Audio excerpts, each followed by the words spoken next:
మనిషిని హిందువుగా చూడొద్దు, ముస్లింగా చూడొద్దు, క్రైస్తవుడిగా చూడొద్దు, బౌద్ధుడిగా చూడొద్దు.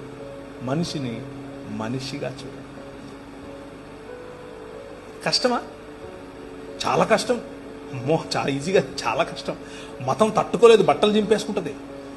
నిజంగానే. అంటే ప్రభు అయిన యేసుక్రీస్తును చంపింది ఎవరు అంటే మతమే కాదా? ఆమె రాంగ్? పిలాతు చేతులు కడిగేసుకుని నాకెందుకు రా బాబు, లే చంపండి అని అన్నాడు.